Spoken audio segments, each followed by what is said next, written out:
पादाहतेन लगुडेन विघट्टितेन भूयो जरच्छगल रुक्षगला विलेन तावन्न दून मयिरात्मिक हिन्मदीयम मूल्यम यदौ ननयितः शतधा विदीर्णम। पादाहतेन लगुडेन विघट्टितेन भूयो जरच्छगल रुक्षगला विलेन तावन्न दून मयिरात्मिक हिरण्मदीयम मूल्यम यदौ ननहितः शतधा विदीर्णम। एक रत्न था, पृथ्वी पर गिरा हुआ था, मिट्टी वगैरह उसमें लगी थी। तो रत्न को कौन पहचानेगा? रत्न परीक्षक समझेगा। एक गडेरिया जो था, भेड़ बकरी चराता था, वो देखा उसको तो पादा हतेन, पैर से जूता से रगड़ा उसको, लाठी से खरोंचा उसको, एक बूढ़े बकरे के गंदे गले में उसको लटका दिया। देखने थोड़ा रगड़ने से चमकने लगा, वो क्या जानता है कि लाखों रुपए का ही रत्न है। तो पैर से रगड़ा, लाठी से रगड़ा, बूढ़े बकरे के गंदे गले में लटका दिया। रत्न लटका रहा बहुत दिनों तक। एक रत्न परीक्षक जौहरी जा रहा था।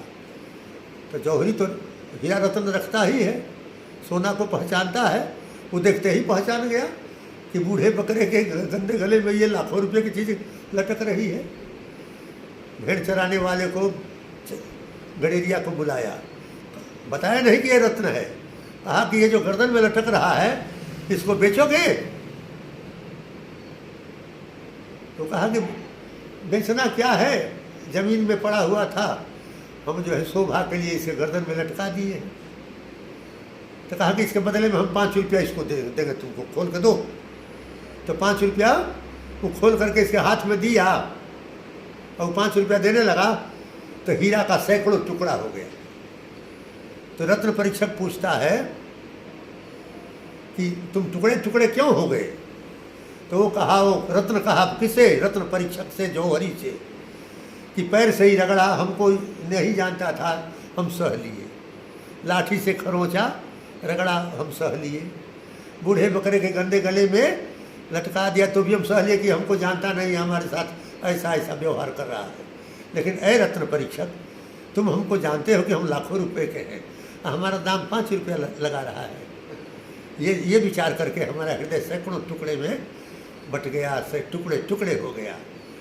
तो करपात्री जी अपने प्रवचन में प्रयागराज में कह रहे थे। स्वामी करपात्री जी का 1982 में शरीर छूटा है, माघ पूर्णिमा के एक दिन पहले, फरवरी मास में 1982 में शरीर छूटा है। काशी जी में शरीर छूटा। प्रति साल वो प्रयागराज भी जाते थे, माघ महीने में कुछ दिन रहते थे, सत्संग प्रवचन भी होता था। उनके शिष्य वेदांती जी थे, संत शरण वेदांती। बाद में संन्यास लिए तो सदानंद सरस्वती नाम पड़ा। तो करपात्री जी महाराज जो थे, इस श्लोक को प्रयागराज में सभा में सुनाते थे कि और लोग जो है सनातन धर्म की, वैदिक धर्म की दुर्दशा करें तो क्या होगा? धर्म जो है सह लेता है। लेकिन जो वेद शास्त्र पढ़े हैं, पुराण पढ़े हैं, रामायण पर कथा कहते हैं, और जब गो रक्षा का प्रश्न आता है, गो हत्या बंद करने का, तो कोई सामने कोई आता है, अधिकतर सब भाग जाते हैं। रुपया पैसे के लिए धर्मशास्त्र का प्रयोग करेंगे, प्रवचन भाषण करेंगे, उस रामायण को पढ़ करके, गीता को, भागवत को पढ़ करके प्रवचन करते हैं। उनका नाम भी देश भर में हो जाता है। लेकिन धर्म रक्षा का प्रश्न आता है तो वो लोग कहते हैं कि हम काहे को जेल में जाएंगे, हम काहे कोई आंदोलन में जाएंगे, गो हत्या बंद करने के आंदोलन में हम क्यों जाएंगे।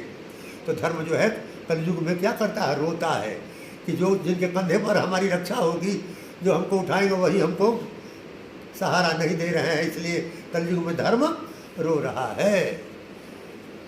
धर्मशास्त्र को पढ़ने से, रामायण भागवत पढ़ने से, गीता पर प्रवचन करने से बहुत लोगों का आदर हो रहा है। लेकिन धर्म की रक्षा के लिए जब आंदोलन होता है, कोई आयोजन होता है, तो उसमें भाग नहीं लेते हैं। कलयुग में धर्म रो रहा है कि जिनके कंधे पर हम चढ़ेंगे, जो हमारी रक्षा करेंगे, वही हमको सहारा नहीं दे रहे हैं, हमसे दूर भाग रहे हैं। पादाहतेन लगुडेन विघट्टितेन भूयो जरच्छगल रुक्षगला मिलेन तामन्न दून मयिरात्मिक हिन मदीयम मूल्यम जदौ ननैतः शतधा विदे।